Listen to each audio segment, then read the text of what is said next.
Wow, where is this lodge? I mean, we have been winding up and up and up. This road has been like a really crazy experience so far. Yeah. Seriously. Sri Lanka. This is a country most people don't associate with motorcycle travel, but a place packed with winding mountain roads, untamed jungles, and the wildest roadblocks you could ever imagine. We are Lavi and Ollie, and we're here to uncover the beauty, culture, and hidden gems of this island nation of 22 million people.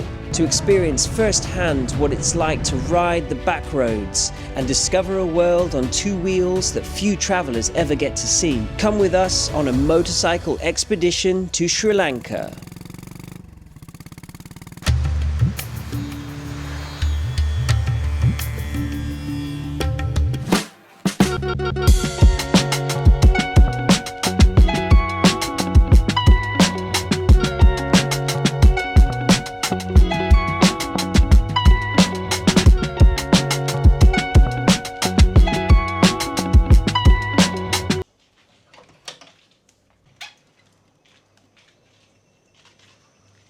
Good morning world, welcome back to the channel. It's the 6th day on our motorcycle adventure here in Sri Lanka, joining extreme bike tours for some extreme riding. We are here at the Amaya Hills Resort on the hills overlooking the city of Kandy, and look at this view behind us, guys. But it's enough relaxing because we have some extreme riding ahead, so let me show you guys where we're heading today. So we are here, and today we're going to be starting by heading through Kandy before taking this road, heading towards the mountain village of Maiklejohn. Yes, today we are going to be tackling the crazy roads in the city of Kandy before heading out into the winding roads of the tea plantations of the Central Highlands. Yeah, it's gonna be a super exciting day and it's already 8:30, so better hit the road, let's go. Now let's check out breakfast first, eh?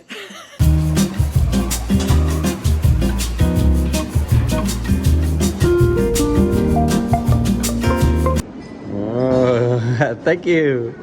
It's tutti. So we went all in, half traditional and half full English breakfast. So we have an egg hopper, it's called. It's actually like a rice flour. And then we chucked a lot of bacon in there. Looks so pretty though, doesn't it? Yes, and there's some sausages as well.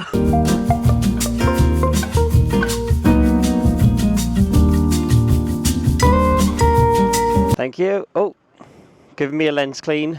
We're just about getting ready to set up this morning, and one thing that our good friend Glenn here has been doing every morning is blessing our bikes so that we can have a safe journey every day. My partner of 45 years has some holy water blessed by two bishops of Geraldton who insisted I bless the bike, my bike in particular when I was riding, and the other bikes on our trip to keep us safe, and that's what I've been doing ever since now for the last 10 years, blessing all the bikes on a trip like this. Wow. And this is what I do. Got that? And St. Peter, bless this rider and may keep them safe. St. Peter, bless this person who rides this bike and keep them safe for the trip. Survived a major bike crash, but the key word is I survived. Right. So this is why we're still doing the blessings and stuff like that. Okay. And it makes her happy, and you know what they say about a happy wife? It's a happy life. Everybody's getting ready for an awesome ride. Our master mechanic Rowan here, making sure everything's working. Everything good this morning? Good? Oh yes, it's going. Listen to that engine roar. Sorry monkeys! I love your bike. I think the silver color looks very, very, very cool. So better hit the road, let's go, hey? I remember that the way was very steep and very hilly and very windy. Thank you. See you. Yeah, we've got a long, steep, winding road down to get towards the city of Kandy this morning. And we actually stayed 2 nights in the Amaya Hills Resort because yesterday we had a day off. But we did do a bit of sightseeing whilst we were here as well. Yesterday we all jumped in the van and headed down into the city of Kandy to visit the sacred Buddhist Temple of the Tooth. And it's super crazy because they hold the tooth of the Buddha there in this temple. Yeah, the left canine, apparently, is housed inside this temple. The current temple was actually built in the 1700s, and at the center of the temple is a room, and inside that room is a golden casket which houses this tooth, the tooth of the Buddha himself. The guide told us that you can see the tooth, but just every 10 years for 10 days. Yeah, they hold a very, very special festival and procession during this time, and millions of people come from all over the world to come and see this tooth.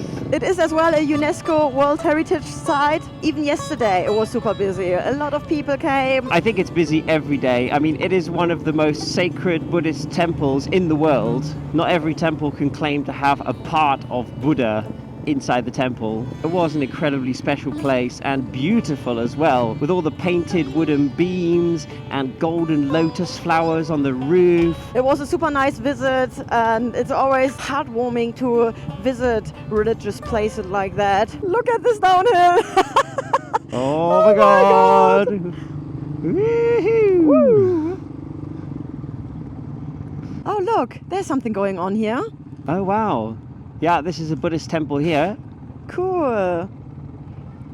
But man, we have some challenging riding today because we will ride through the city of Kandy. Haven't done much riding in cities in my life, and I'm a little bit excited and scared at the same time. So let's see how this turns out, hey? And our destination in the city is to head to a Commonwealth cemetery. I think it's a really nice thing to do. Yeah, Phil and Glenn are very active in supporting the veterans over in Australia, and they just said that if anybody wanted to come and join them to visit this cemetery, then they could do so. And look, we're all going. It's really nice that we all will be part of it. Everyone's so young when they die. 25, 28, 33. 28. Hindu soldier of the Indian Army. All right, yes. This is also. Royal Navy. Royal Navy. So you've got, I saw Indian Army and I saw the Ceylon. Ceylon and Canadians and British. Engineer. Oh wow. What's DFC? Distinguished Flying Cross. He was British Royal Air Force. Oh, I see. It's beautifully maintained though, isn't it? It is. Good morning, how are you? I'm head gardener. Very beautiful. I'm head gardener of the cemetery. How are you? Sergeant Law, Okay, sir. Australian Army, Australian Navy, Okay, sir. from Ågren. Yes. Second World War II period, these all soldiers killed in Japanese in bombing Sri Lanka. In Bonnie. Bombing Sri Lanka, yes. Second World War II period, Sri Lanka under the British colonial. Yep. War period, Sri Lanka have a very good English naval base. Trincomalee Harbour, South Asia, very big natural harbour. Another place from Colombo Harbour. Sri Lanka have a 2,000 war buried, 965 in young England soldiers. 164 in Australian soldiers. Really? Australians as well? In here, no. Big cemetery in Colombo Oh, okay. have Australian soldiers. Age shall not weary them, Nor the years condemn. At the going down of the sun, and in the morning, we will remember them.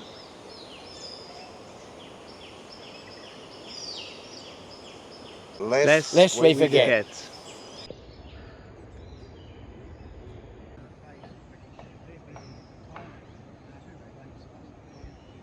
So in the end, it wasn't a Commonwealth cemetery, it was actually the Kandy War Cemetery, which has the graves of the Allied forces that died during the bombings in Trincomalee in 1942. Apparently more than 2,000 people died when the Japanese attacked some bases on the island. And that included people from Australia, Canada, British Navy, British Air Force, soldiers from the Indian Army, and of course the Ceylon Army. So that was nice to go and pay our respects and find out something that actually I had no idea about before. So we're just coming back down the hill and back towards the center of Kandy. Yes! Sometimes I think it's a miracle that we can get 9 bikes through all this traffic. Especially when I'm part of it. But I had it many times already that actually cars overtook me and then I got separated from the group because I'm just a little bit hesitating still for the overtaking. Better be safe than sorry. I'm very used to using my horn now. But yeah, here we are, coming into the center of the city of Kandy. And now I'm going to see if I can tell you guys a bit about the city of Kandy whilst trying not to die in the city of Kandy. the city is actually the last capital of the Sinhalese monarchy, which is part of the Kingdom of Kandy. And the Kingdom of Kandy ran from 1469 until 1818, when Sri Lanka was conquered by the British. The English name for the city, Kandy, comes from the Sinhala language, Kanda Udarata, meaning land on the mountain. And they just thought, yeah, we'll just shorten that to Kandy, that'll do. But actually in the Sinhala language, they refer to this city as Nuvara, which means capital. Oh, and the Temple of the Tooth is just over there. Ah yes, on the other side of this lake. So this lake is actually an artificial lake which was built by the last king of Kandy before he was imprisoned in, I think, India by the British, and he died there in prison. And we were told by the guide yesterday at the temple that even though he had 500 concubines, he did not have any sons, or I think daughters, or any children. So after he died, that was the end of the Sinhalese monarchy, the monarchy that had ruled Sri Lanka for nearly 400 years. But as you can see around, the city lies in a very mountainous region, and this is called the Kandy Plateau, and we're at about 500 meters of elevation, and there are 125,000 people living in this city. And there we go. I told you guys some info. This reservoir is really big in the end. Look, we're still riding around it. Yeah, it's a really beautiful city actually. And because we're at 500 meters of elevation, it is slightly less hot than on the coast, but I do stress, guys, that it is only slightly less hot. It's probably 29 degrees instead of 31. But anyway, pretty soon we'll be leaving Kandy and heading into the winding hills of the tea plantations.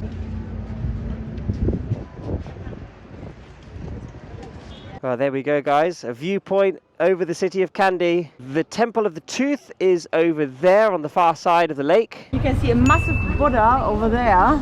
Oh, up on the hill. Yeah. There's a big stupa over there on that hill. And right here in the center, just in front of the gardens of the temple, is the oldest hotel in Kandy, which was built during the colonial period. There's such a contrast between the busyness right here down below and then up on the hill, just this wild jungle. And we didn't die. Everybody survived. Good job. Bonafide Sri Lankan biker. Wow, guys. I don't really like to see stuff like that, but this guy has like a massive snake around his neck. A python. Wow, look at him. Crazy.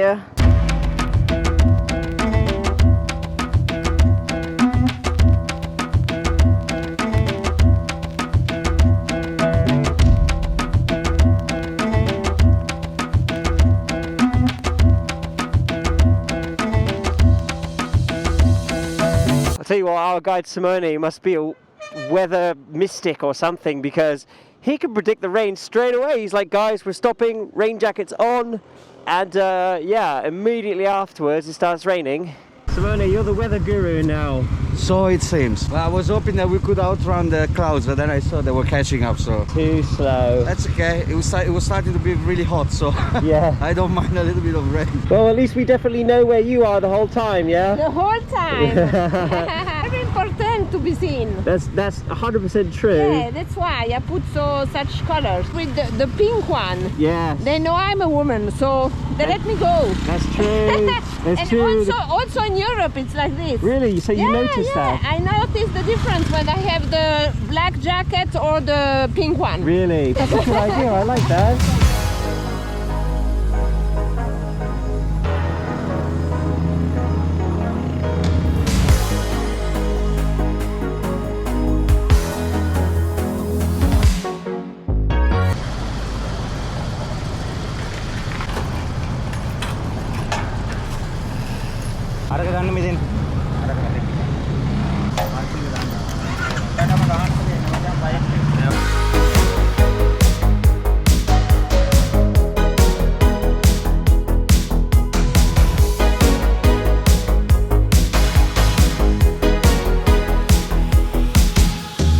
Just riding up here a very, very bumpy road. Still tarmac, but very bumpy tarmac. And it's very windy as well. A lot of hairpins. Oh my god. Did you see that? A lot of hairpins. Oh my god. It looked like a demon, hey? To scare the birds. How do you call these things? Scarecrow.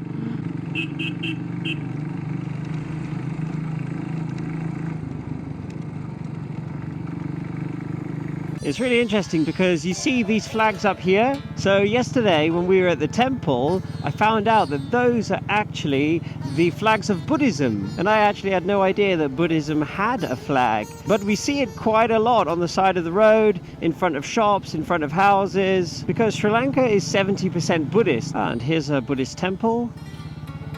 Just a little one, little village temple. Just when I say it, I cannot find a flag. I was trying to show a few more of them, but there's no... Oh, there's one. And there's the flag just there. They did tell us what the colours of the flag represent, because it's like blue, white, yellow, orange. Can't remember exactly what else, but I think there's like 5 colours.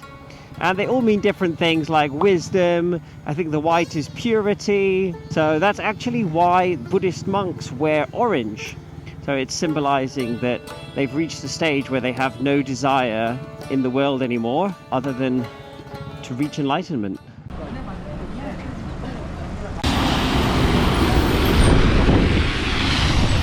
So we're just stopping for a break here on the side of the road. You can see the water behind me. I don't know if you can see on camera, but it's evaporating up from the road. It is very, very, very hot and humid at the moment. I just had to take off my jacket now. I have to cool down a little bit. Wow, I'm hot. Look how lush it is behind us. Look at this. I have to activate my aircon now.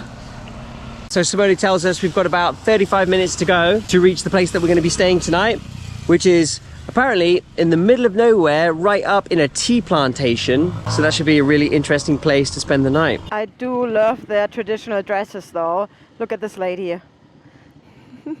So pretty. I think there's some sort of festival going on, or something is going on there, because so a lot of girls with beautiful dresses just came out from the bus.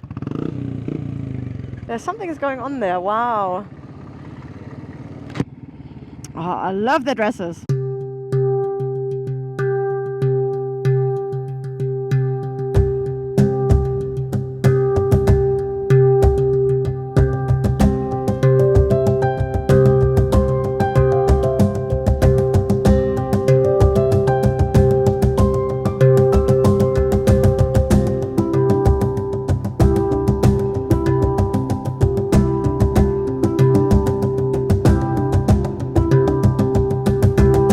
A little bit of the road is gone here.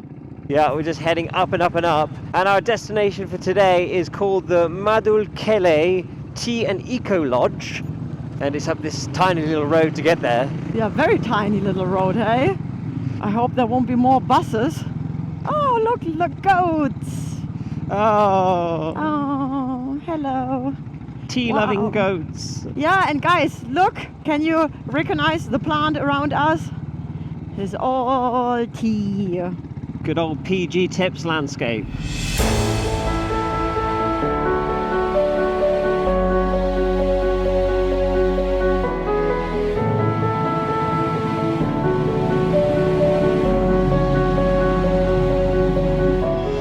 Wow, look at those massive cliffs up ahead. Wow. And all these huge, huge boulders that are around. What a landscape. Beautiful landscape, absolutely beautiful. Tuk tuk. Tuk tuk.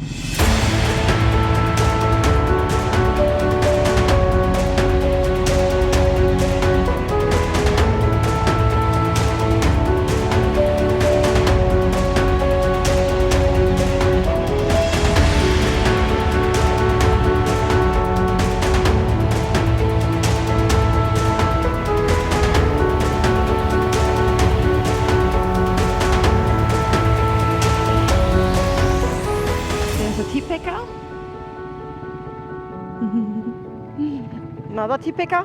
Hello. Hello. Oh, wow. Whoop, whoop. Whoop, whoop. Hello. The girls in their beautiful dresses again. Hello. It's the tea picking village. Here, more tea pickers. Hello. Hello. Hello. So we were told when we visited the tea factory a couple of days ago that actually only the women pick tea and the men, they do all of the maintenance jobs on the plantation. So like pruning and maintaining all of the plants. So every tea you drink was picked by a woman. There you go. Wow, where is this lodge? I mean, we have been winding up and up and up. This road has been like a really crazy experience so far. Yeah. Seriously. Like we said before, Tet Sri Lanka, baby.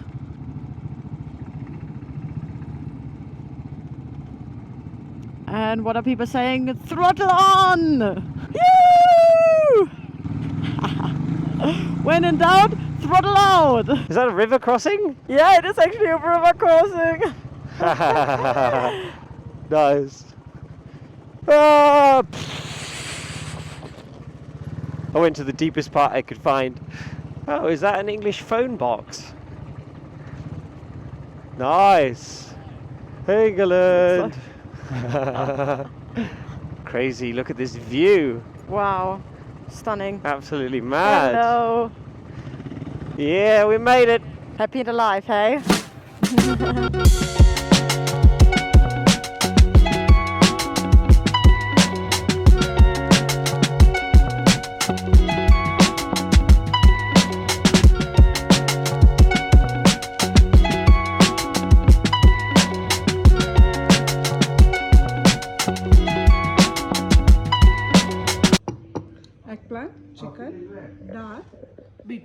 Wow, thank you. Wow, what an amazing lunch spread. We've got pumpkin, we've got aubergine, we've got chicken, we've got lentils, we've got beetroot. Cabbage. It's literally like Lavi has already pre-ordered it for us. All of her favourite things. What a lunch and what a view.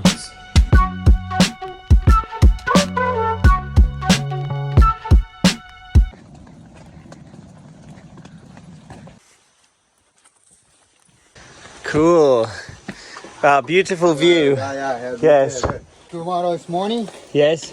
At 6 o'clock. Sunrise this way, sir. Oh, sunrise this way. See the Nakas. Now we are stopped here. Yeah. See the Nakas mountain. Okay. And you are living here? I'm living half kilometers down. Oh, you live in My village. your village? Yeah. My name is Kumar. You're Kumar and the village? Village Madulkele. Madukere. Yeah. Madukere. In the village, the people working in the plantation? Plantation, yeah. Tea picking? Tea picking, Okay, yeah. I see. I am not tea picker, I am guide. Oh, you're a guide? I am guide.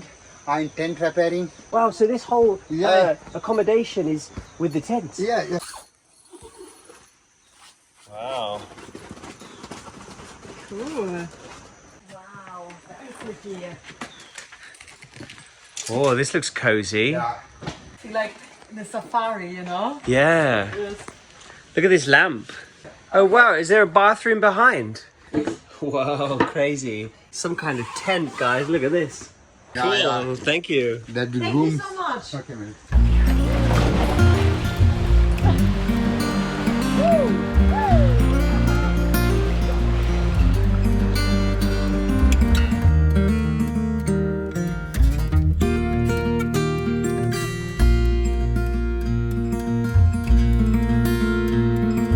Good evening, guys. We made it. Happy and alive. Yay! Yeah, we're all having fun in the pool, and now it's started to rain. So we're just hiding under this umbrella. But it's still an absolutely beautiful landscape around here. What an amazing place. Apparently the owner just loved this tea plantations landscape so much that he just bought a piece of land like right in the middle of it and built this guest accommodation right here in the middle of nowhere. Yeah, and everything is sort of eco-based, like the vegetables we were eating for lunch are actually growing here in the garden, which is amazing. Yeah, and each of the guests' cabins is actually like a big canvas tent, and they are all dotted along the hill here, all amidst the tea plantations and vanilla plantations, and what a place to finish day 6 of our ride around Sri Lanka. And the mountain range that you see right in front of us, well, you can't really see it at the moment because it's kind of covered in cloud, but those mountains are called the Knuckles, and that is where we're going to be heading tomorrow, into some windy, twisty roads. Simone says it's going to be a long day, but it's going to be an awesome day. Yes, and that's it from us today. We hope you enjoyed the video. If so, please give us a thumbs up, subscribe to the channel, share the video with your friends and family, comment below, and we will see you next time.